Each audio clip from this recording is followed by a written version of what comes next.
Cerita dimulai dengan derit pintu kayu yang terbuka perlahan. Di sana, kita melihat pintu yang sama terkunci rapat dari luar dengan gembok besar. Sang protagonis menatap pintu itu dengan sorot mata yang dipenuhi ketakutan luar biasa. Jelas sekali ia merasa sangat tidak nyaman dengan situasi ini. Tiba-tiba, kilatan cahaya terang menyambar, membuatnya tampak benar-benar tergoncang. Beralih ke adegan berikutnya, seorang wanita muda bertanya mengapa ia hanya berdiri mematung tanpa menyalakan lampu. Sambil memegang sebuah kotak, wanita itu bertanya apakah suaminya masih takut pada kegelapan, padahal ia bukan lagi anak kecil. Pria itu menjelaskan bahwa tubuhnya membeku dengan sendirinya di luar kendalinya. Sang istri menghiburnya, menyebutkan bahwa suaminya bahkan sampai keluar dari pekerjaannya karena ketakutan ini. Namun ia tampak kesal karena mereka tidak memiliki uang cadangan. Pahlawan kita segera mengoreksi, dia tidak keluar. Dia dipecat. Mendengar itu, wanita tersebut menghela napas panjang, lelah dengan situasi yang serba sulit ini. Meski begitu, ia mengalihkan pembicaraan, bersyukur bahwa mendiang paman telah mewariskan rumah ini kepada mereka. Pria itu tersenyum dan berjanji akan segera mencari pekerjaan baru. Tiba-tiba, seorang anak laki-laki dan seekor anjing berlari melewati mereka, bertanya di mana kamarnya berada. Wanita itu menunjuk ke arah ruangan paling ujung di sebelah kanan. Anak itu memanggil anjingnya, Zazit, dan berlari penuh semangat menyusuri lorong. Ia memperhatikan putranya dengan tatapan penuh kasih, sementara sang suami tersenyum di latar belakang. Sesampainya di sana, anak itu mengintip dari ambang pintu dan bertanya apakah ruangan yang sangat luas itu benar-benar miliknya. Sang protagonis membenarkan, dan berkata jika ia tidak suka, ia bisa melihat kamar yang lain. Namun, anak bernama Nicholas itu justru berkata bahwa ia sangat menyukai kamarnya, dan anjingnya tampak setuju. Meskipun begitu, ia tetap ingin menjelajahi ruangan lain di rumah baru mereka. Melihat kegembiraan anaknya, senyum tenang menghiasi wajah sang pria. Sang istri mendekat dan bertanya, sebenarnya seperti apa sosok pamannya itu? Ia penasaran akan sosok paman Edmund, yang begitu murah hati mewariskan rumah sebesar ini kepada keponakannya. Pasalnya, meski berada di bawah tanah, tempat ini 5 kali lebih besar dari rumah lama mereka. Dengan jujur, protagonis kita mengakui bahwa ia pun tidak mengingat pamannya dengan baik. Ia hanya tahu bahwa Edmund adalah satu-satunya kerabat dari pihak ibunya yang selalu mengawasinya tumbuh besar. Kenangan satu-satunya adalah saat ia masih kecil dan merasa sangat ketakutan hingga ia mengompol di celana. Sang istri tertawa dan menggoda bahwa suaminya memang penakut sejak kecil. Ia kemudian bertanya apa yang pernah diceritakan nenek tentang paman Edmund. Pahlawan kita tampak berpikir dan ragu untuk menjawab. Tiba-tiba, Nicholas menemukan pintu misterius itu dan menarik perhatian semua orang. Anak itu merasa pintunya tampak sangat kuno dan anjingnya menggonggong ke arah pintu itu. Tanpa henti, ia sadar pintu itu digembok, tapi ada celah kecil, sehingga karena penasaran, ia menempelkan wajahnya di sana untuk mengintip. Melalui lubang itu, anjing bernama Aras menggonggong dengan ganas ke arah apapun yang ada di balik pintu. Sang protagonis segera memperingatkan Nicholas untuk tidak pernah membuka pintu itu. Namun, sang istri yang penasaran ikut mendekat. Ia bertanya-tanya, apakah itu ruang bawah tanah? Dan Nicholas menjadi sangat antusias. Sang suami panik dan menegaskan mereka sama sekali tidak boleh membukanya. Mengabaikan peringatan itu, Nicholas berseru bahwa mereka harus membukanya untuk melihat apa yang ada di dalam. Anjing itu semakin gelisah dan menggonggong lebih keras. Sang protagonis kehilangan kendali dan berteriak agar tidak membuka pintu ruang bawah tanah itu. Teriakannya begitu keras, hingga sang istri dan Nicholas membeku karena terkejut. Bahkan Aras kecil bingung dengan reaksi pemiliknya yang berlebihan. Sang pahlawan menegaskan kembali dengan nada tegas bahwa pintu itu tidak boleh dibuka. Nicholas yang bingung bertanya mengapa. Jonathan, ayahnya, terjebak dalam kebingungan, tak tahu harus mengatakan apa pada putranya. Sang istri pun ikut mendesak, bertanya mengapa pintu itu dilarang untuk dibuka. Sambil tergagap, protagonis kita berusaha mencari alasan. Ia berkata ruang bawah tanah itu penuh dengan tikus, dan sang istri segera panik. Beralih ke malam hari, bulan purnama bersinar terang di langit berbintang. Adegan berpindah ke kilas balik saat sang pria mengunjungi neneknya. Duduk di meja, ia tampak sangat khawatir dengan surat yang dibacanya. Sang nenek menjelaskan bahwa paman Edmund meninggalkan surat ini untuk diberikan kepadanya. Sang protagonis bertanya seperti apa sebenarnya sosok pamannya. Sambil menyesap tehnya, wanita tua itu menjawab bahwa Edmund selalu menjadi anak yang sangat istimewa. Sejak kecil, ia membuat masalah dengan membongkar mainan dan jam. Nenek menambahkan bahwa ia bahkan mengacaukan kulkas dan merusak semua makanan. Ia melanjutkan bahwa Edmund membangun tempat persembunyian, hingga kakek yang sabar pun kehilangan kesabaran karenanya. Dalam kemarahan, kakek akhirnya menghancurkan tempat persembunyian anak itu. Hubungan Edmund dengan keluarganya hancur total. Pahlawan kita mencoba meremahkannya, namun nenek berkata segalanya menjadi lebih buruk saat ia beranjak dewasa. Jonathan teringat ibunya,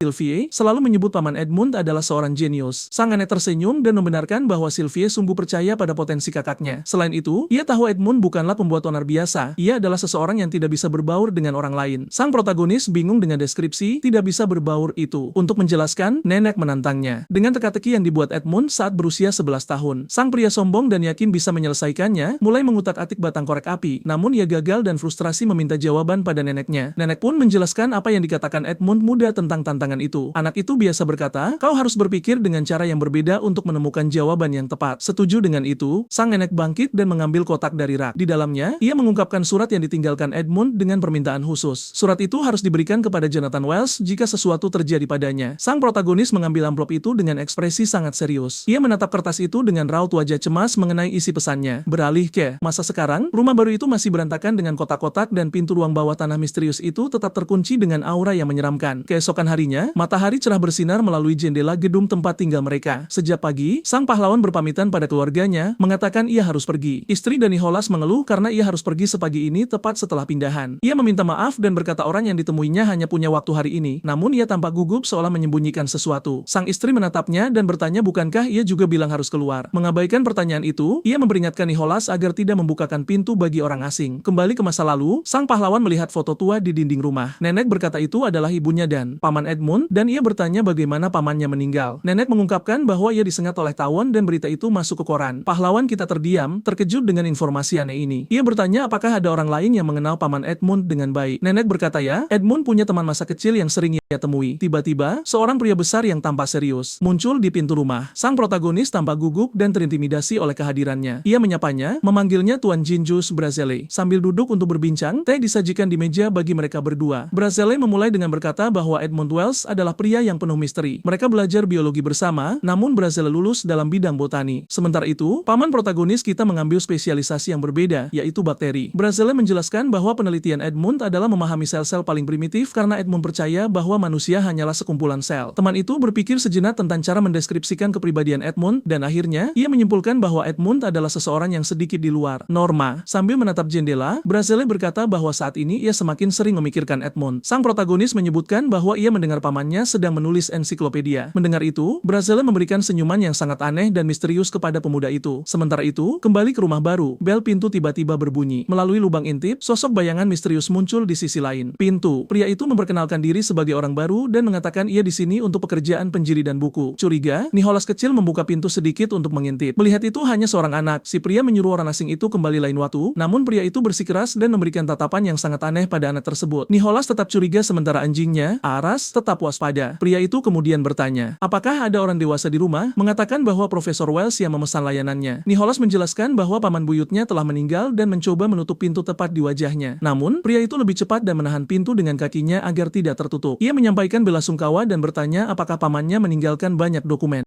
Nicholas terdiam, matanya menunjukkan bahwa ia sangat takut. Oleh semua ini, Brazile menjadi sangat bersemangat dan mengatakan ide ambisius ini adalah gaya klasik Edmund. Sang protagonis kemudian bertanya apakah ia pernah berkesempatan melihat ensiklopedia itu. Brazile menatapnya dengan tatapan serius dan terdiam selama beberapa detik. Pria itu mencoba memaksa masuk, tapi Nicholas menghentikannya dengan sekuat tenaga sambil tersenyum jahat. Ia mengatakan pasti ada mat merah di rumah tersebut. Matanya berubah merah saat ia mengungkapkan nama dari apa yang disebut ensiklopedia pengetahuan. Kembali ke percakapan, Brazile bertanya apakah ia ingin tahu apakah dirinya pernah melihat ensiklopedia itu. Ia menjawab tidak dan menjelaskan bahwa Edmund mungkin menyembunyikannya seperti harta karun. Sang protagonis tampak memahami situasi dan terlihat berpikir sejenak. Dengan senyum lega, ia merasa lebih tenang dengan jawaban sang teman. Sementara itu, Nicholas berhasil menutup pintu dan berteriak bahwa tidak ada barang seperti itu di sana. Pria di luar terdiam, tanpa frustrasi dengan situasi tersebut. Sang protagonis teringat teka-teki itu dan bertanya apakah Brazile tahu jawabannya. Ia tersenyum dan mengonfirmasi bahwa ia tahu. Karena Edmund sering menggunakan tes ini, sang pahlawan menjadi bersemangat, mengira ia akhirnya akan menemukan jawaban teka-teki itu. Namun, di luar dugaan, Brazile tersenyum dan berkata ia tidak bisa memberikan jawabannya. Ia menjelaskan bahwa setiap orang harus menemukan jalan mereka sendiri, dan sang pria menjadi frustrasi, mengubah topik pembicaraan. Sang protagonis menyerahkan surat yang ditinggalkan pamannya. Brazile mengambil amplop itu dan mulai membaca pesan. Dengan ekspresi serius, surat itu berbunyi agar jangan pernah turun ke ruang bawah tanah, apapun yang terjadi. Sang pria bertanya apakah ia pernah mendengar apapun tentang ruang bawah tanah ini. Teman sang paman memejamkan mata dan tampak berpikir dalam. Ia kemudian berkata belum pernah mendengar apapun, dan sang protagonis tampak sangat kecewa. Tetapi ia menambahkan jika Edmund meninggalkan pesan seperti itu, pasti itu sesuatu yang serius. Dengan tatapan tajam, ia memperingatkan bahwa protagonis kita harus mematuhi perintah tersebut. Jonathan cukup terkejut dengan intensitas teman mendiang pamannya. Beralih adegan, kita kembali ke rumah yang terbenam dalam kegelapan malam. Di lorong, kota pindahan masih menumpuk di dekat pintu ruang bawah tanah. Pintu terkunci itu tampak jauh lebih jahat dan menakutkan di dalam kegelapan. Tiba-tiba, anjing Aras menggonggong dengan ganas ke arah pintu ruang bawah tanah. Tiba-tiba, pintu itu berdiri terbuka sedikit dengan sendirinya, mengeluarkan suara aneh. Sang protagonis menyadari anjingnya hilang dan bertanya-tanya kemana ia pergi. Putranya, Nicholas, duduk di lantai tampak sangat sedih dan mengonfirmasi ia belum menemukan menemukannya. Jonathan mencoba menenangkan anak itu dan menyuruhnya terus mencari dengan tenang, tetapi sang istri muncul dan berkata ia yakin Aras masuk ke ruang bawah tanah. Ia menunjuk ke tumpukan bulu anjing tepat di depan pintu. Pahlawan kita mencoba menyembunyikan ketakutannya dan berkata mungkin ia pergi keluar ke jalan. Keluarganya berteriak, itu mustahil karena pintu depan terkunci sepanjang waktu. Sang istri menyerahkan gembok kepadanya dan menyuruhnya menggunakan keahlian dari pekerjaan lamanya. Tergagap, sang pria menolak dan mengulangi bahwa mereka tidak bisa pergi ke ruang bawah tanah. Sang istri kehilangan kesabaran dan berteriak, bertanya kenapa mereka tidak boleh. Semua orang mulai menekan Jonathan, tetapi ia tetap membeku dalam ketakutan. Dalam kepanikan, ia memiliki ingatan mengerikan dan mengalami syok. Wanita itu menunjuk ke celah pintu dan berkata celah itu cukup besar bagi anjing untuk masuk ke dalam. Dengan keringat dingin menetes, pahlawan kita menatap pintu itu dengan ngeri. Kegelapan total dari celah pintu itu tampak menelan semua cahaya di lorong. Sang protagonis gemetar ketakutan, benar-benar lumpuh di tempat. Sementara itu, keluarganya memanggilnya, memintanya segera membukanya. Pintu ruang bawah tanah tetap di sana, sebuah ancaman, sunyi dan gelap. Dengan wajah yang dibanjiri keringat dingin, sang pahlawan tampak ketakutan oleh situasi tersebut. Terbata-bata, ia mencoba mencari alasan untuk menghindari membuka pintu. Kemudian ia menyarankan untuk mencari di luar dan bahkan menelepon tempat penampungan hewan. Ia bahkan mengatakan jika mereka tidak bisa menemukan anjing itu, mereka bisa membeli yang lain. Nicholas menjadi murka dan berteriak bahwa Aras adalah temannya dan tidak bisa digantikan. Sang istri juga marah dan bertanya apakah ia sudah kehilangan akal sehatnya. Tidak tahu harus berkata apa, Jonathan terdiam, terlihat sangat menyesal. Sang wanita kemudian berkata ia mengerti ketakutannya, tapi ia akan masuk ke sana sendiri. Ia memperingatkan bahwa jika suaminya tidak membuka pintu, ia akan mendobrak gemboknya sendiri. Tanpa pilihan lain, sang protagonis berbalik dan berjalan perlahan ke depan. Akhirnya, ia mengepalkan tinjunya, terlihat seolah telah membuat keputusan yang sangat sulit. Dengan tatapan penuh tekad, Jonathan berkata bahwa ia akan turun ke ruang bawah tanah sendiri. Istri dan putranya terkejut, menyadari dialah yang akan melindungi keluarga. Jadi, sang pahlawan mempersiapkan diri. Meraih pipa besi dan senter, ia memperingatkan mereka untuk tidak mengikutinya dan dalam keadaan apapun untuk tidak memanggil polisi. Nicholas tidak mengerti apapun, bertanya mengapa mereka tidak bisa menelepon polisi. Sang pria menjelaskan itu tidak boleh terjadi karena polisi juga akan masuk ke ruang bawah tanah dan berpura-pura tenang. Ia berkata itu hanya ruang bawah tanah dengan beberapa tikus menjijikan, padahal kenyataannya, ia tidak bisa memberitahu mereka kebenaran atau mereka mungkin akan pindah.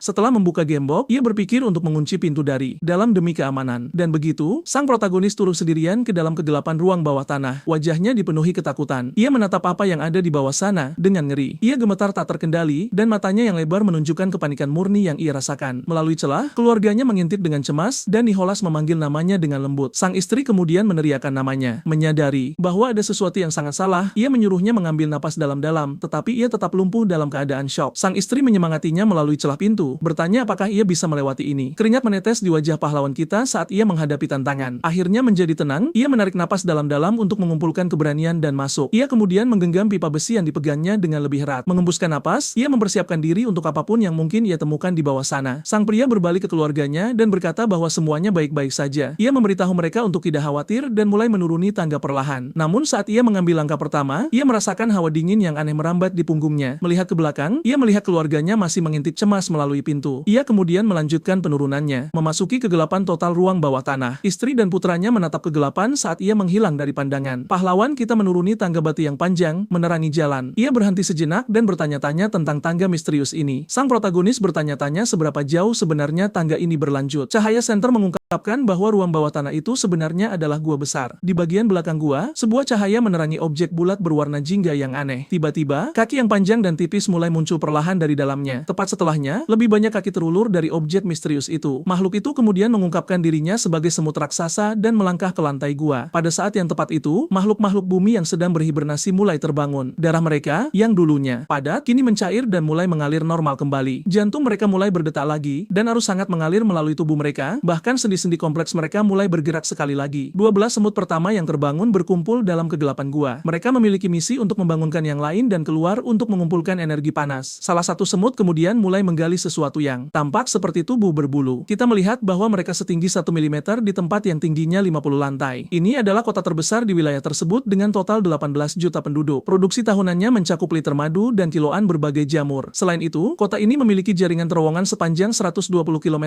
dengan luas permukaan hanya 2 m di mana kota semut terletak. Kota itu bernama Belodan, merupakan sarang semut masif di tengah hutan. 12 semut yang bangun pertama perlu memulai kembali kota setelah musim dingin. Di antara mereka ada satu jantan yang mampu bereproduksi dan ia sedikit berbeda. Namanya nomor 327 dan takdirnya adalah binasa dalam beberapa bulan. Semut itu kemudian membagikan kehangatannya dengan seekor pekerja untuk membangunkan Setelah bangun, pekerja itu menggunakan antenanya untuk mengidentifikasi siapa yang membangunkannya. Antena semut bisa mengungkapkan banyak informasi penting. Segmen pertama mengungkapkan usia, yang dalam kasus ini adalah 173 hari. Segmen kedua antena menunjukkan peringkat semut, yaitu jantan subur. Ketiga menginformasikan kota dan spesies, dan keempat adalah nomor telurnya. Nomor telur ini menjadi namanya dan miliknya adalah nomor 327. Dan begitu, pekerja itu mengenalinya sebagai jantan 327. Dari segmen kelima dan seterusnya, antena memiliki fungsi lain yang sangat penting. Sementara itu, 327 membawa ranting 60 kali lebih berat dari dirinya. Tiba-tiba, seekor semut tentara mendekat dengan proposal baru untuknya. Ia mengundangnya untuk pergi berburu dan ia tampak sangat tertarik dengan ide tersebut dan 327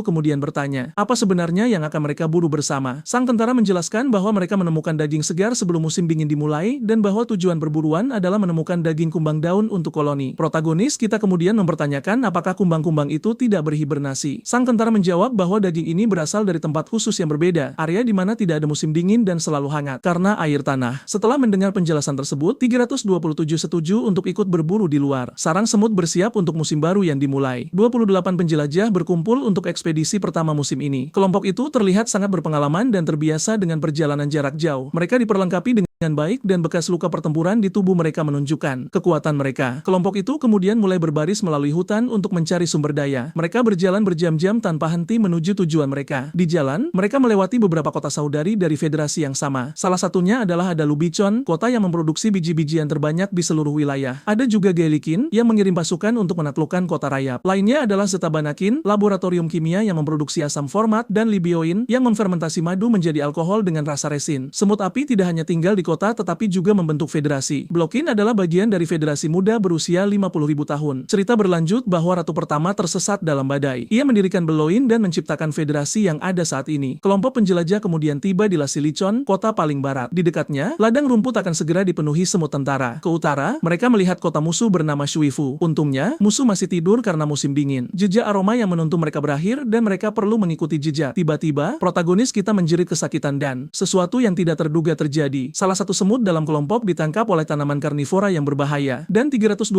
berteriak putus asa bahwa mereka perlu menyelamatkan rekan mereka. Namun sang tentara menjelaskan bahwa begitu tertangkap oleh tanaman, penyelamatan adalah hal mustahil. Satu-satunya hal yang bisa mereka lakukan adalah meninggalkan tanda peringatan untuk yang lain. Jadi kelompok terus berjalan ke barat, meninggalkan semut itu. Mereka bergerak maju tanpa menoleh ke belakang, mengabaikan bahaya yang mengelilingi mereka. Tiba-tiba, salah satu semut berhenti dan tampaknya telah menemukan petunjuk baru. Ia berkata feromon yang ia cium menandai pintu masuk ke gua terdekat. Kelompok itu kemudian akhirnya mencapai tujuan mereka dan bersiap untuk masuk. Di dalam gua, mereka menemukan sungai air yang mengalir deras. Saat mereka mendekat, mereka menemukan itu adalah sumber air panas dengan air hangat. Namun kegembiraan mereka berumur pendek saat sesuatu yang aneh mulai terjadi. Bola gelap raksasa muncul dari air dan menakuti semua semut. Sang tentara kemudian meminta ketenangan dan mengungkapkan itu hanya kumbang kotoran. Ia mengatakan biarkan saja lewat karena rasanya tidak enak dan cangkangnya terlalu berat. Tak lama setelah itu, seekor airwick muncul dan semut bersiap untuk serangan. Salah satu dari mereka berteriak bahwa yang ini rasanya enak dan meluncurkan serangan presisi. Asam mengenai tepat pada Airwick dan ia menjerit kesakitan karena dampaknya. Dengan mangsa yang berhasil dilumpuhkan, kelompok itu merayakan daging lezat yang telah mereka dapatkan. Berkat sumber air panas, banyak mangsa tetap terjaga di sekitar sana dan mereka berpesta. Tapi tiba-tiba, bayangan raksasa muncul dan menyerang kelompok semut. Makhluk misterius. Dengan mata bercahaya itu tampaknya sangat berbahaya. Sang tentara kemudian menunjuk dan berkata itulah makhluk yang mereka cari. Makhluk terbang itu menyerang dengan ledakan sonik, menyebabkan kerusakan besar. Serangan itu membuat batu-batu berterbangan kemana-mana, mengenai beberapa semut. 327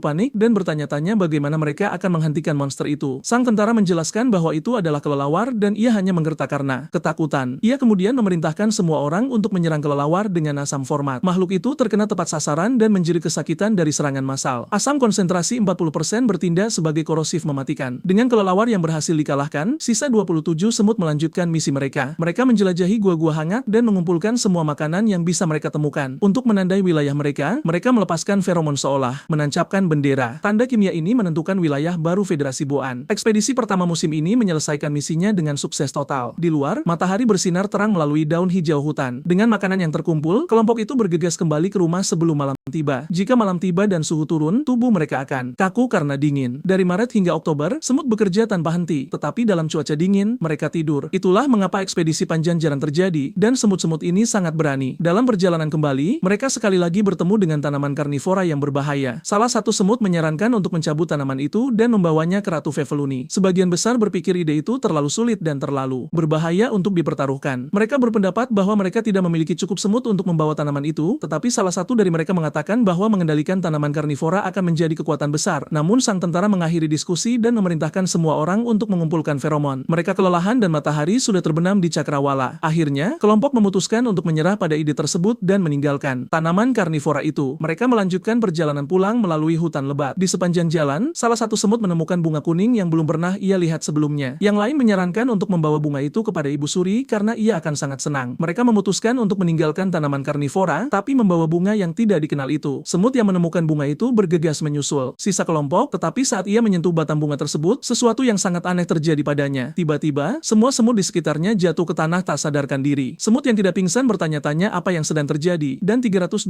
panik tidak memahami situasi yang tiba-tiba. Ia kemudian mencium aroma familiar yang pernah ia cium di suatu tempat sebelumnya. 327 menggetarkan antenanya 12.000 kali per detik untuk mengidentifikasi aroma itu. Ini menciptakan arus isap yang menarik semua partikel di sekitarnya. Dengan mata lebar karena shock, ia akhirnya mengidentifikasi aroma misterius itu. Itu adalah semut kerdil dari Shitfu, kota musuh di utara. 327 menyadari bahwa musuh telah memasang penyergapan dengan senjata baru. Ia mengerti bahwa ia perlu memperingatkan yang lain tentang bahaya yang akan segera terjadi. Semut itu kemudian berlari dengan putus asa untuk memperingatkan sisa koloni. Cerita kemudian menceritakan tentang ratu kuno dari dinasti Dewa. Ia mengirim ratusan ekspedisi untuk menemukan di mana dunia berakhir. Namun sayangnya, tidak ada satupun ekspedisi yang dikirimnya pernah kembali. Ratu saat ini, Velokiuni, jauh kurang ambisius daripada pendahulunya. Ia puas dengan menemukan kumbang emas kecil dan mengamati tanaman. Dan ia juga memimpikan hari di mana mereka akhirnya bisa menjinakkan tanaman karnivora. Sang ratu tahu bahwa cara terbaik untuk belajar adalah dengan memperluas federasi. Tetapi ini berarti perang konstan yang mencegah pertumbuhan wilayah. Kemajuan yang lambat namun stabil sangat cocok dengan filosofi semut. Sementara itu, matahari terbenam di cakrawala, seperti telur jingga yang besar. Dalam perburuan pertama musim semi, ia melihat rekan-rekannya dilumpuhkan. Takut menjadi berikutnya, ia berlari putus asa kembali ke rumah. Pada hari ini, jalan pulang terasa sangat panjang dan berbahaya, dan 327 tidak bisa mengerti bagaimana musuh sudah bangun dari musim dingin. Ia berlari secepat mungkin, mencoba melarikan diri dari bahaya apapun. Ia bertanya-tanya senjata baru macam apa yang mereka ciptakan untuk serangan yang begitu efektif. Senjata yang mampu melenyapkan 26 semut tanpa meninggalkan jejak sedikitpun. Di tengah larinya, ia bertanya-tanya apakah ia akan sampai di rumah dengan selamat. Dan dengan pemikiran itu, ia berlari tanpa henti menuju rumahnya. Tiba-tiba, cahaya terang yang menyilaukan muncul di langit malam yang gelap. Cahaya menjadi semakin intens dan tampak mendekat dengan cepat. Adegan kemudian beralih ke protagonis kita di ruang bawah tanah dengan senternya. Ia terus menuruni tangga gelap dengan pipa besi di tangannya. Dengan wajah yang dibanjiri keringat dingin, ia tampak semakin ketakutan. Ia kemudian melanjutkan penurunannya ke dalam kegelapan ruang bawah tanah misterius itu. Ia mencoba mengendalikan diri, menyuruh dirinya sendiri untuk tidak membiarkan rasa takut mengambil alih. Ia kemudian terus menuruni tangga, dengan hati-hati menerangi jalan dengan senternya. Tiba-tiba, ia mendengar suara dan meneriakkan nama anjingnya, Aaras. Tanpa berpikir dua kali, ia berlari melalui gua gelap mencari anjing itu. Ia terus memanggil nama anjingnya, namun tidak mendapat tanggapan. Sementara itu, semut 327 berhenti di ujung jejak aroma. Bingung, ia melihat sarang semut belo di kejauhan dan terkejut dengan pemandangan itu. Puncak kota yang sedang dibangun tampak menyentuh bulan di langit malam. Ia menyadari hari sudah malam dan khawatir tentang dingin yang mendekat. Semut di pintu masuk menyuruhnya masuk dengan cepat sebelum menjadi terlalu dingin. Salah satu dari mereka menjelaskan bahwa pintu-pintu ditutup agar udara dingin tidak masuk, tetapi 327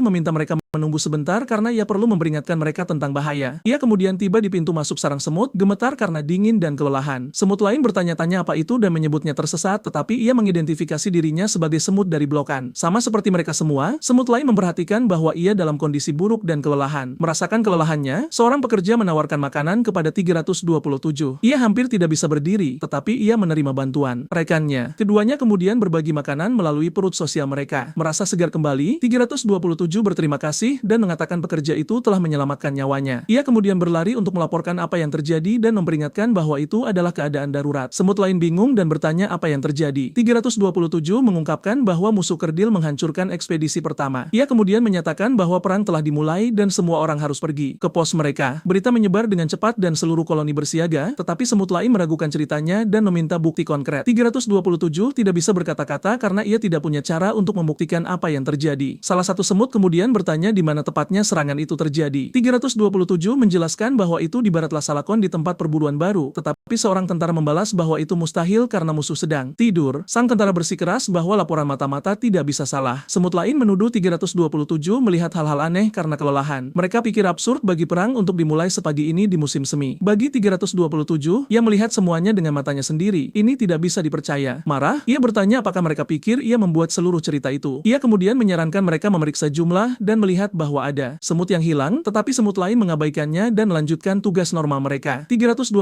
menjadi frustrasi karena tidak ada yang mempercayai ceritanya dan apa yang terjadi. Ia tidak bisa mengerti bagaimana mereka tidak melihat fakta yang begitu jelas dan berbahaya. Bertekad, ia memutuskan ia akan membangunkan kaumnya bagaimanapun caranya. Semut lain menyuruhnya berhenti membuat suara dan menimbulkan keributan. Sendirian dan diabaikan, ia menjauh untuk memikirkan langkah selanjutnya. Adegan kemudian kembali ke masa kini dengan pintu ruang bawah tanah masih terkunci. Istri Jonathan menatap pintu dengan ekspresi khawatir. Nicholas berkata 4 jam telah berlalu dan menyarankan memanggil polisi. Ia tetap diam, bersedekap dengan ekspresi cemas. Adegan beralih dan kita melihat tulisan tangan Edmund dalam buku harian tua. Ia menulis bahwa hasil penelitiannya bisa menjadi sesuatu yang mengerikan dan saat ia menulis, ia berjuang untuk melindungi rahasianya dari dunia. Tetapi ia tahu bahwa tidak peduli sedalam apa rahasia dikubur, suatu hari nanti ia akan muncul ke permukaan. Ia kemudian menunjukkan tulisannya kepada pembaca, mengatakan bahwa saat Anda membaca ini, ia sudah tiada. Itu bisa jadi 10 tahun dari sekarang atau mungkin bahkan 100 tahun di masa depan. Ia kemudian menutup buku hariannya yang berjudul Ensiklopedia Pengetahuan Relatif dan Absolut. Adegan berakhir dengan ia mematikan lampu di meja kerjanya. Kembali ke sarang, 327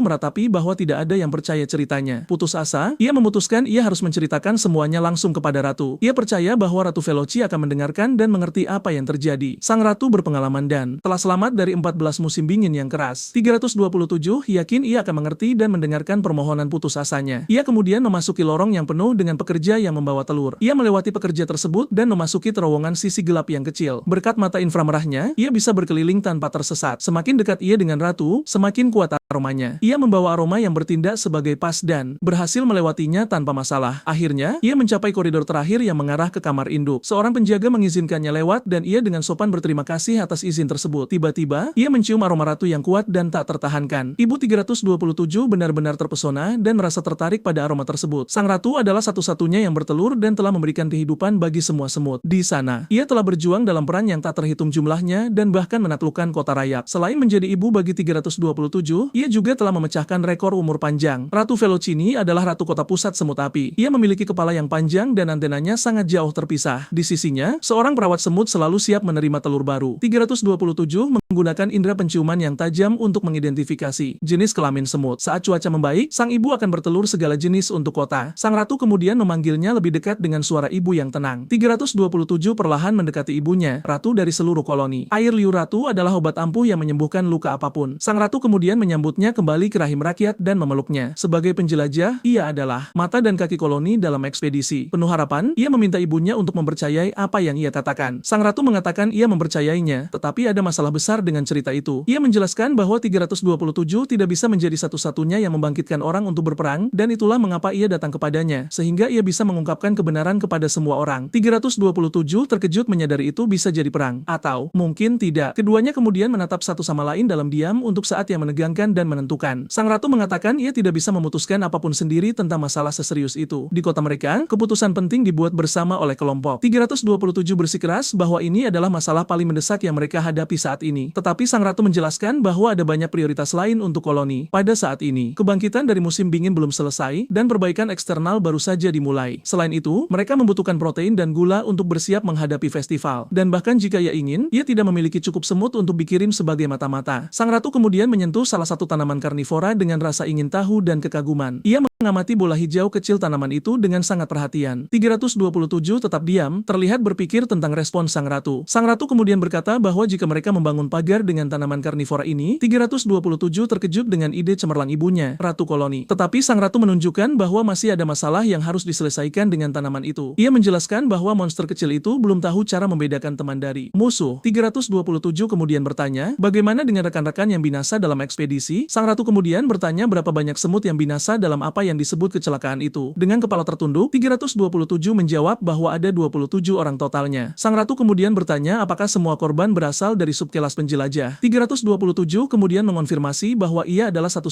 satu-satunya jantan di antara korban serangan itu. Mendengar ini, sang ratu menatapnya dan tampak berpikir sedikit tentang situasi tersebut. Namun alih-alih mengambil tindakan, ia hanya berbalik untuk bertelur. Tiba-tiba, ia mengeluarkan telur baru yang mengejutkan semut kita. Protagonis kita benar-benar terkejut dengan sikap cueknya. Ratu Velukone kemudian mengeluarkan 27 telur untuk menggantikan yang gugur. Melihat ini, semut 327 tidak mengatakan apa-apa lagi karena tidak ada yang bisa dilakukan. Benar-benar hancur, ia berbalik dan mulai berjalan menjauh dari ratu. Ia kemudian melanjutkan perjalanannya sendirian melalui terowongan gelap sarang semut. Namun, ia berhenti dan berkata bahwa segalanya tidak bisa berakhir seperti ini. Ia memutuskan ia perlu mencari tahu tentang senjata baru musuh dari ekspedisi. Tetapi seorang tentara mengatakan ia tidak bisa membangunkan orang-orang karena tidak ada yang mempercayainya. Sang pria kemudian menundukkan kepalanya, terlihat frustrasi dengan situasi tersebut. Namun, ia mendongak dan berkata ia akan meyakinkan mereka dengan satu atau lain cara. Dan kemudian ia terbang dan berteriak bahwa ekspedisi dihancurkan dalam penyergapan. Tetapi semut lain mengeluh tentang kebisingan dan mengatakan mereka sibuk bekerja. Salah satu dari mereka kemudian menyuruh semua orang untuk kembali bekerja dan mengabaikan peringatannya. Protagonis kita terkejut dan tidak bisa percaya. Tidak ada yang memperhatikan bahaya. Melihat tidak ada yang akan mendengarkannya, ia berjalan menjauh dan bertanya-tanya apa yang harus dilakukan sekarang. Tapi ia memutuskan ia perlu memperingatkan mereka tentang bahaya entah bagaimana dan tidak akan menyerah. Jadi ia merangkak melalui terowongan gelap mencari solusi untuk masalah tersebut. Tiba-tiba, ia mendengar suara dan menyadari seseorang mengikutinya dari dekat dengan antenanya. Ia mengidentifikasi aroma semut tentara yang sangat muda. Namun, ia juga mencium aroma aneh tidak wajar yang bercampur dengan miliknya. Menganalisisnya lebih dekat, ia bertanya-tanya mengapa ia berbau seperti batu. Tiba-tiba, semut merah aneh muncul, berjalan pincang melalui terowongan gelap. Sang pria kemudian berbalik dan bertanya dengan lantang, siapa di sana bersamanya? Sosok bayangan dengan mata bercahaya menatapnya dari kegelapan. Terowongan 327 kemudian berbalik dan bertanya mengapa ia mengikutinya seperti itu. Dengan perasaan tidak enak, ia memutuskan ia perlu keluar dari sana secepat mungkin. Tiba-tiba, semut merah lain muncul dari langit-langit dan menatapnya dengan kebencian. Ia kemudian menyadari bahwa yang satu ini juga memiliki bau batu aneh yang sama. Tanpa peringatan, makhluk itu menerkamnya, melemparkannya ke tanah. Sang protagonis kemudian menyadari ia benar-benar dikelilingi oleh mereka. Ia mencoba berteriak bahwa ia berasal dari kota yang sama dan mereka tidak boleh menyerangnya. Tetapi semut-semut itu mengabaikannya dan menjepitnya ke tanah dengan kekuatan besar. Ia kemudian mengatakan feromonnya membuktikan ia bukan musuh koloni. Semut itu kemudian mendekat dan mulai menggosokkan tubuhnya ke tubuhnya. Ia menyadari ia mencoba menghapus aromanya dan tidak mengerti mengapa. Dalam kepanikan, ia berteriak karena tanpa aromanya, ia hanya akan berhenti ada. Tidak mampu melawan, ia bertanya-tanya apakah ini akhirnya dan bagaimana ia akan pergi. Ia kemudian berteriak dan bertanya mengapa mereka mencoba menghapusnya dari dunia. Cahaya terang muncul dan ia berpikir ini adalah bagaimana ia akan menghilang selamanya. Tapi tiba-tiba gempa bumi yang kuat mengguncang segalanya dan melemparkan semut-semut itu menjauh. Sebuah patung kemudian muncul dan bertanya mengapa ada begitu banyak kekerasan di antara saudara. Adegan kemudian beralih ke Nicholas yang menonton program keagamaan di televisi. Siaran berakhir dan mengungkapkan bahwa itu semua disponsori oleh merek susu. Anak itu kemudian bertanya kepada ibunya kapan ayahnya akan kembali dari ruang bawah tanah. Istri Jonathan tetap diam, tampak sangat khawatir tentang penundaan itu. Tiba-tiba, ia kehilangan kesabaran dan berkata ia tidak bisa menunggunya lagi. Ia memutuskan untuk menelepon polisi, tetapi sebuah suara menghentikannya sebelum ia mengangkat telepon. Itu adalah protagonis kita yang kembali dari ruang bawah tanah, semuanya kotor dan memegang sesuatu. Istrinya marah dan berteriak bahwa tentu saja ia khawatir. Pada saat itu, Nicholas kecil mulai berteriak putus asa dan menangis. Alasannya adalah karena pahlawan kita memegang tubuh anjing kecil Aras. Nicholas berlari ke arahnya, meneriakkan nama temannya dalam kepanikan. Anak itu memohon agar anjing kecil itu bangun, tapi tampaknya sudah terlambat. Ia kemudian jatuh di lantai dalam syok total pada pemandangan mengerikan yang ia lihat. Tapi hal yang paling aneh adalah ekspresi Jonathan yang tampaknya tidak merasakan apa-apa. Istrinya juga tidak bisa berkata-kata dan tidak mengerti apa yang terjadi di ruang bawah tanah. Benar-benar hancur. Nicholas kecil terus menangis keras di lantai. Sang istri kemudian menatapnya dan bertanya, apa yang sebenarnya terjadi di ruang bawah tanah? Tetapi sang protagonis tetap diam, memegang tubuh itu tanpa mengucapkan sepatah kata pun. Ia kemudian tersenyum aneh dan menakutkan yang tidak sesuai dengan situasi, melihat bahwa wanita itu benar-benar ketakutan oleh sikap suaminya. Adegan kemudian beralih ke tubuh anjing kecil yang tergeletak di kain di lantai. Di sebelah temannya, Nicholas kecil terus menangis tanpa berhenti sedetik pun. Sang pahlawan kemudian menyarankan untuk menguburnya di pemakaman mahal dengan foto. Anak itu setuju dan mengatakan anjingnya Aras pantas mendapatkan setidaknya sebanyak itu, tetapi Jonathan menyarankan mendapatkan anjing lain dan bahkan memilih ras Maltese. Sang istri tetap diam, menatap suaminya dengan syok total. Ia memperhatikannya dengan tatapan curiga, menyadari ada sesuatu yang sangat salah. Ekspresinya kemudian berubah, dan ia mendapatkan tatapan serius dan sangat kesal. Dengan marah, ia menatapnya dan bertanya, apa sebenarnya yang ada di sana di ruang bawah tanah? Sang protagonis kemudian memalingkan muka dan tidak menjawab pertanyaannya dengan senyum sinis. Ia berbohong dan berkata, sama sekali tidak ada apa-apa di sana. Sang wanita kemudian mendekat dan keduanya saling menatap dalam keheningan yang tegang. Ia kemudian berteriak padanya dan bertanya apakah ia punya ide seperti apa penampilannya dan menunjuk ke anjing itu mengatakan sepertinya ia melewati penggiling daging. Sang wanita kemudian benar-benar kehilangan kesabaran dan bertanya apa yang terjadi pada Aras. Nicholas kecil memperhatikan orang tuanya bertengkar dengan air mata di matanya. Sang protagonis kemudian berlutut di lantai dan meletakkan tangannya di kepalanya. Ia mengatakan ruang bawah tanah itu penuh dengan tikus yang menyerang dan melahap anjing itu. Sang istri kemudian menanyainya, bertanya mengapa tikus tidak menyerangnya juga. Ia kemudian berdiri dan menghadapi istrinya dengan tatapan yang sangat aneh dan kosong. Nicholas kecil dan ibunya tetap curiga dengan cerita ayahnya. Ia kemudian mengatakan tikus-tikus itu takut padanya karena ia jauh lebih besar daripada anjing. Tapi sang istri berteriak bahwa itu tidak masuk akal dan bertanya apa yang ia lakukan selama 8 jam. Ia kemudian menunjuk ke pintu dan bertanya apa sebenarnya yang ada di ruang bawah tanah itu. Jonathan kemudian mengatakan ia juga tidak tahu karena ia tidak bisa mencapai akhirnya. Sang istri terkejut dan bertanya apakah ia tidak pergi sampai ke ujung ruang bawah tanah. Sang pahlawan kemudian mengonfirmasi hal itu, mengatakan tempat itu terus turun. Ia berteriak bahwa setelah 8 jam, ia masih belum mencapai ujung jalan. Ia menjelaskan bahwa ia berhenti ketika ia menemukan anjing itu semuanya terluka dan memuji keberaniannya. Sementara Nicholas menangis, ia mengatakan sungguh menakjubkan bagaimana anjing kecil bisa bertarung begitu lama. Tapi sang istri tetap curiga dan bertanya di mana tepatnya ia berhenti. Jonathan kemudian menggunakan ketakutannya pada kegelapan sebagai alasan karena tidak pergi lebih jauh. Ia mengatakan siapapun akan berbalik karena ia tidak bisa berjalan dalam kegelapan total dan bahwa memikirkan keluarganya menghentikannya untuk berjalan lurus menuju kematiannya sendiri. Tersentuh oleh penjelasan itu, istri dan Nicholas akhirnya tampak mempercayainya. Sang protagonis kemudian memeluk istrinya untuk mencoba menenangkannya untuk selamanya. Ia menyarankan untuk menyegel pintu dan tidak pernah membicarakan tentang apa yang terjadi di ruang bawah tanah lagi. Namun, ia berubah pikiran dan mengatakan masalahnya belum selesai. Sang istri kemudian menatapnya benar-benar bingung dengan perubahan sikapnya. Ia mengungkapkan bahwa ada area dengan dinding merah yang tidak bisa ia lewati. Di sebelah tubuh temannya, Nicholas kecil terus menangis terseduh-seduh. Sang protagonis kemudian mengatakan ia selalu membenci kegelapan dan itulah mengapa ia ketakutan. Tetapi matanya berubah merah dan ia mengatakan ia tidak bisa berhenti karena ia sudah dekat dengan akhirnya. Sang istri terkejut dan bertanya apakah ia benar-benar ingin kembali ke tempat itu. Jonathan mengonfirmasi hal itu dan mengungkapkan itu adalah jalur yang sama yang diikuti mendiang pamannya Edmund. Mendengar nama pamannya, ia menjadi lebih bingung dan tidak mengerti hubungannya. Ia kemudian menjelaskan bahwa ia perlu mencari tahu apa sebenarnya yang dilakukan pamannya di ruang bawah tanah itu. Sang wanita benar-benar ketakutan oleh tekad aneh suaminya. Ia kemudian memohon padanya, mengatakan bahwa jika ia benar-benar mencintai mereka, ia tidak boleh kembali ke ruang bawah tanah. Nicholas kecil juga menjadi putus asa dan berteriak agar ayahnya tidak turun lagi. Sang pahlawan kemudian menatap lantai tanpa mengabaikan permohonan keluarganya. Ia kemudian mengatakan tidak ada cara lain dan bahwa ia perlu kembali ke kegelapan. Sang pria mengakui bahwa ia selalu menyedihkan dan menyerah pada tanda bahaya sekecil apapun. Ia terus mengatakan ia tidak pernah menyelesaikan apapun yang berbahaya dan tidak pernah berhasil dalam hidup. Akhirnya, ia meratapi karena tidak pernah pergi sampai akhir dan mengambil kesempatannya. Dan karena itu, ia menjadi pria yang tidak tahu apa-apa, yang tidak tahu bagaimana dunia bekerja. Sang istri kemudian mengatakan ia berbicara omong kosong dan bahwa itu tidak benar. Tetapi ia memotongnya dan mengatakan ia tidak bisa hidup dalam kepompong selamanya. Ia kemudian melepas bajunya dan mengatakan ruang bawah tanah adalah kesempatannya untuk keluar dari kepompong itu. Sang wanita tetap diam, menatapnya dengan ekspresi serius dan khawatir. Tiba-tiba, ia mengejutkannya dan mengatakan bahwa jika ia pergi, ia ikut bersamanya. Tetapi sang pahlawan menolak tawaran itu dan mengatakan tugas ini miliknya sendiri dan bahwa tidak ada yang diizinkan untuk mengganggu jalannya ke dalam kegelapan. Ia kemudian mendekati putranya dan menenangkannya dengan mengatakan ia akan memberinya teka-teki. Nicholas kecil menatapnya dengan mata berlinang air mata tetapi memperhatikan. Tantangannya adalah membentuk 4 segitiga sama sisi dengan hanya 6 batang korek api. Ia kemudian mengatakan bahwa Anda perlu berpikir secara berbeda untuk menemukan jawaban yang benar. Adegan kemudian mengungkapkan teka-teki 6 korek api yang perlu dipecahkan anak itu. Berkat tantangan itu, Nicholas berhasil sedikit tenang dari kesedihan dan syoknya. Namun hal yang sama tidak berhasil untuk istrinya, Lucy, yang tetap sangat marah. Malam itu, pasangan itu bertengkar hebat tentang keputusannya, tetapi sang protagonis menolak mengatakan apapun tentang ruang bawah tanah. Keesokan harinya, ia memperbaiki pintu dan menempatkan gembok kembali di tempatnya. Ia juga mengikat satu-satunya kunci ke tali dan meletakkannya di lehernya. Istrinya Lucy dan putranya Nicholas menyaksikan adegan itu dengan kekhawatiran diam. Beralih adegan, kita kembali ke semut 327 yang diserang tanpa henti. Semut berbau batu aneh terus melakukan serangan tanpa ampun. Tanah berguncang dan batu-batu jatuh saat pertarungan menjadi semakin intens. Salah satu musuh kemudian menggigit kepalanya dengan keras, mencoba merobeknya, tetapi ia melawan dan berhasil melepaskan diri dari cakar semut misterius itu. Dengan manuver cepat, ia berhasil melarikan diri dan terbang jauh dari bahaya. 327 terbang dengan putus asa melalui terowongan untuk melarikan diri dari pengejarnya. Ia melihat ke belakang, bingung, tidak mengerti mengapa ia diserang oleh mereka. Tiba-tiba, ia berhenti terbang dan mendarat di tempat yang sangat aneh dan berbeda. Tanah retak dan ia menyadari ada sesuatu yang sangat salah di sana. Tiba-tiba, tanah mulai berguncang dan 327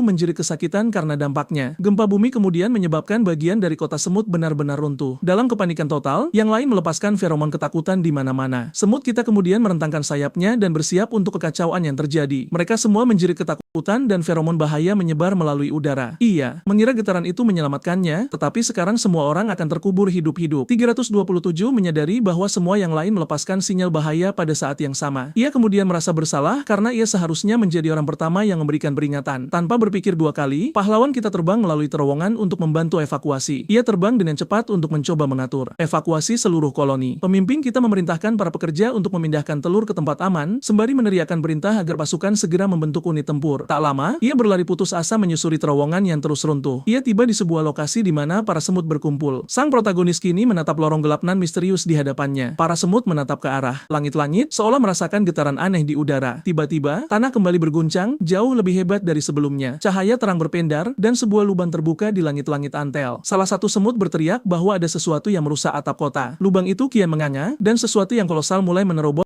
masuk melalui langit-langit yang hancur itu. Mereka semua panik, bertanya-tanya makhluk apa yang tengah menginvasi kota mereka. Sosok itu terungkap sebagai jari manusia raksasa yang menyusup ke dalam antel. Jari itu menghancurkan banyak semut dan menyebabkan kerusakan masif pada koloni. Kepanikan pecah, para semut berlarian menyelamatkan diri. Jari tersebut terus menghancurkan segalanya dan membenamkan semut-semut tanpa ampun. Salah satu semut berteriak meminta seluruh pasukan untuk menyerang sang penjajah. Tanpa rasa takut, barisan semut menyerbu dan menggempur jari raksasa itu. Serangan massal tersebut tampaknya tak memberikan dampak berarti bagi sang tamu misterius. Jari itu bergerak beringas, menghempaskan seluruh semut yang menyerangnya. Salah satu dari mereka berteriak ketakutan, menyebutnya sebagai monster raksasa. Seseorang kemudian memerintahkan semua untuk membunyikan alarm dan berlindung dari bahaya yang mengancam. Jari raksasa itu menghantam tanah, membuat salah satu semut terlempar. Protagonis kita, 327, juga terkena dampaknya dan nyaris terhimpit. Tiba-tiba, jari raksasa itu menyentuh sang pahlawan yang tengah terpaku diam. Ia menyadari jari itu basah, dan cairan itu menetes ke tubuhnya. Seorang prajurit meneriakinya untuk segera lari secepat mungkin. Ia terus berteriak agar ia menyingkir dan mengaktifkan peringatan darurat. Keduanya mendongak, terpaku kaku dalam ketakutan melihat apa yang ada di hadapan mereka. Mulut raksasa dengan mata merah menyala muncul untuk melahap jari tersebut. Makhluk itu menggigit jari itu dengan keras, menghancurkan segala sesuatu di sekitarnya. Terlihat bahwa mulut itu sebenarnya adalah milik seekor burung yang tengah memangsa semut. Protagonis kita dan sang prajurit menatap ke atas, terkejut melihat sosok sang makhluk. Sang penyerang terungkap sebagai burung pelatu pelabu, jenis yang umum ditemukan di Korea. Spesies burung ini menghuni wilayah yang sangat luas, terbentang dari Eropa hingga Jepang. Pejantan spesies ini memiliki corak merah di kepalanya, sedangkan betina tidak. Burung ini gemar menyantap semut, itulah sebabnya ia sering terlihat berburu di tanah. Ia kemudian menyerang dengan lidah raksasanya, melahap semua semut yang ditemukannya. Akibat serangan massal itu, banyak semut terseret masuk ke dalam mulutnya. Protagonis kita terhenyak menyaksikan sang prajurit tertangkap. Burung pelatuk itu menelan semua semut dalam sekali telan, lalu menggelengkan kepala, puas dengan hidangan yang baru saja dinikmatinya. Burung itu kembali menyerang dengan lidahnya, melahap lebih banyak semut. Kekacauan pun tak terelakkan, dan semua semut berlarian dengan panik. Salah satu dari mereka menyatakan status siaga darurat tingkat 3. Peringatan menyebar dan semua orang panik karena serangan mendadak ini. Para pekerja diperintahkan melindungi telur, sementara para prajurit bersiap. Seekor semut memerintahkan artileri untuk mengincar tenggorokan monster itu. Mereka pun memanjat leher burung itu untuk memulai serangan balik. Salah satu dari mereka memberikan perintah terakhir dan berteriak agar semua rekan menembak. Mereka pun meluncurkan serangan massal cairan asam format ke arah burung pelatuk tersebut. Burung pelatuk itu bingung, tak memahami dari mana serangan itu berasal. Ia menjerit kesakitan dan meronta-ronta, mencoba melepaskan diri dari gangguan para semut. Salah satu dari mereka berteriak agar yang lain terus menembak tanpa jeda sedetik pun. Mereka kemudian meluncurkan lebih banyak cairan asam yang membakar kulit burung raksasa itu. Saat saraf di lehernya terekspos, sang komandan memerintahkan mereka untuk berhenti menembak. Ia kemudian memerintahkan yang lain untuk menggigit dan membuka luka itu lebih lebar lagi. Burung pelatuk itu melengking kesakitan akibat serangan langsung pada lehernya yang terluka. Ia meronta dan mengepakkan sayap, mencoba menghempaskan semut dari tubuhnya. Burung itu terus melawan, namun semut-semut itu tak melepaskan cengkeramannya. Sang komandan kemudian berteriak agar mereka mencari jalan masuk ke dalam monster itu. Salah satu dari mereka menemukan luka terbuka dan memerintahkan rekan-rekan untuk menyerang lewat sana. Semua semut pun menyerbu masuk ke dalam luka terbuka sang burung pelatuk. Burung itu menjerit kesakitan saat merasakan semut-semut masuk ke dalam tubuhnya. Salah satu dari mereka merobek kulit dengan rahangnya, membuka jalan. Maka, para semut pun merangsek ke dalam burung itu untuk serangan pamungkas. Sang komandan memerintahkan semuanya untuk berhenti, lalu melepaskan feromon peringatan. Seluruh pasukan prajurit kemudian bergerak melalui luka tersebut dan memasuki tubuh burung pelatuk. Mereka menavigasi pembuluh darah menuju otak. Di sepanjang jalan, mereka menyelamatkan rekan-rekan yang sempat tertelan. Mereka kemudian menemukan sebuah arteri dan memutuskan untuk mengikuti aliran darah. Sang komandan menjelaskan bahwa arteri itu membawa darah langsung dari jantung. Mereka pun melakukan perjalanan melalui aliran darah lurus menuju otak. Sang komandan kemudian memerintahkan semua orang bersiap menyerang otak. Burung pelatuk itu menjerit kesakitan dan meronta dengan semut-semut di dalam tubuhnya. Unit lain menginvasi paru-paru dan menyemprotkan asam format untuk mencegah dicekiknya. Burung itu mulai mengalami kejang-kejang dan tak lagi bisa bernapas dengan benar. Kelompok lain memanjat kerongkongan dan bergabung dengan mereka yang datang dari sisi lain. Para semut pun mulai menyerang seluruh organ tubuh burung pelatuk itu. Mereka menghancurkan segalanya yang mereka temukan dan menyebabkan kerusakan internal yang masif. Mereka menyerang dan menghancurkan satu demi satu organ dalam monster itu. Salah satu semut kemudian menyelam ke dalam kolam darah yang tertinggal. Sayangnya, ia tak selamat dan tenggelam dalam darah burung pelatuk itu. Sang komandan kemudian memperingatkan mereka untuk menghindari area darah dan getah bening, serta tidak mengenai otot dan saraf agar mereka tidak hancur. Yang lain memperingatkan agar tetap menjauh dari empedu dan cairan pencernaan. Para semut kemudian bernavigasi dengan hati-hati agar tidak larut. Kedua kelompok akhirnya bertemu di dekat ginjal monster itu. Dan meskipun jantungnya masih berdetak, mereka telah memenangkan pertempuran. Dengan sang penjajah raksasa yang berhasil dikalahkan, kini ia akan menjadi makanan bagi koloni. Semua semut di kota kemudian memanjat tubuhnya dan mulai melahapnya. Mereka membawa bulu dan daging burung itu bak piala kemenangan perang. Para pembangun kemudian mulai memperbaiki terowongan yang hancur. Mereka akan meninggikan langit-langit yang membulat dan memperbaiki seluruh kota. Antel pun kembali normal dan kedamaian kembali berkuasa. Kisah ini kemudian memberitahu kita bahwa untuk memahami semut, kita perlu kembali ke masa lalu. Serangga adalah penghuni pertama bumi. Namun, bertahan hidup tidaklah mudah. Menjadi kecil dan rapuh, mereka menjadi mangsa empuk bagi para predator. Untuk bertahan, beberapa bertelur dalam jumlah yang sangat banyak sekaligus. Yang lain, seperti tawon, mengembangkan racun yang kuat untuk mempertahankan diri. Beberapa serangga bahkan memproduksi rasa yang mengerikan agar tidak dimakan. Ada yang menggunakan kamuflase, namun rayap ditakdirkan untuk menjadi makanan hingga mereka menemukan solusi yang benar-benar baru dan orisinal untuk ini. Mereka memutuskan untuk berhenti berjuang sendirian dan bersatu untuk bertarung sebagai kelompok. Solusi mereka adalah menciptakan organisasi sosial yang kompleks demi bertahan hidup. Paman Edmund menulis bahwa mereka adalah penguasa pertama planet kita, dan semua itu ada dalam ensiklopedia pengetahuan relatif dan absolut miliknya. Beralih ke adegan lain, seorang pria mengatakan Edmund tidak memiliki kenangan indah di tempat itu, tetapi ia memiliki kilasan jenius yang membuat semua orang terkesan. Pahlawan kita kemudian bertanya apakah hubungan antara dirinya dan pamannya terasa tegang. Pria itu menjelaskan bahwa sebenarnya Edmund tidak bisa berbaur dengan rekan-rekannya. Protagonis kita menyimpulkan bahwa pamannya, Edmund, adalah pria yang kesepian. Pria itu melanjutkan bahwa meski dengan semua keuntungan yang ada, tidak ada yang mengakuinya. Jonathan kemudian memintanya menjelaskan situasinya dengan lebih detail. Pria itu mengatakan bahwa dalam setiap tim selalu ada pemimpin atau atasan, tetapi Edmund benci memiliki pemimpin dan tidak tahan dengan otoritas apapun. Ia kemudian mengatakan bahwa atasan hanya memberi perintah tanpa benar-benar memikirkan apa yang mereka lakukan, dan semua orang di perusahaan dipaksa patuh tanpa mempertanyakan apapun karena sistem perusahaan mengharuskan semua orang mengikuti perintah. Karena itulah,